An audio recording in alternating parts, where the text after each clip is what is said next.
This is Dr. Wells from Wells Medicine, and I wanted to update the stimulant conversation to also mention that some of the effects stimulants have on our moods is in decreasing our sleep. So just like we talked about benzodiazepines and alcohol decreasing restorative sleep, stimulants as well can decrease our restorative sleep and make us more reactive, make us more unresilient to the things that happen during our lives. And a lot of people will tell me, oh, I stopped drinking caffeine at noon.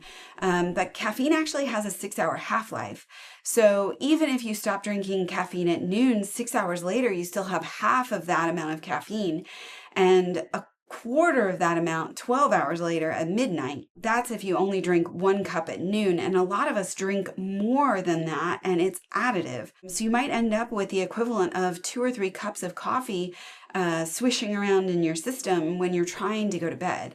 Some people will notice that as difficulty falling asleep, but similarly, some people may be tired enough that they're able to fall asleep, but as soon as they decrease that tiredness and get past that threshold, the amount of caffeine still in their system pops them back up and they wake up too early. So it's not just the insomnia of falling asleep. Sometimes it's actually waking up too early that can be a difficulty with caffeine or nicotine. A lot of people will actually smoke even right before they go to bed, thinking that it's very relaxing.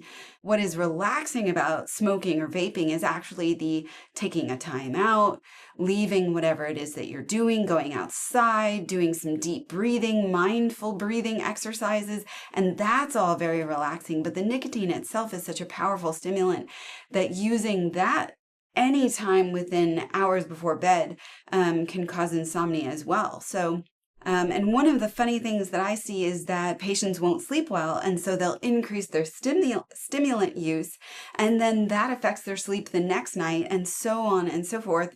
And it becomes a very vicious cycle, sometimes including medications to kind of have a downer effect, or sleep medications, and then with the hangover effect from those the next day, then patients need more stimulants, and so I see some really vicious cycles developing. I really want to invite people to try out decreasing their stimulants either throughout the day or close to bedtime and seeing how that affects their sleep, both getting to sleep and staying asleep. And that can have really dramatic effects on resilience, flexibility, anxiety, mood the next day.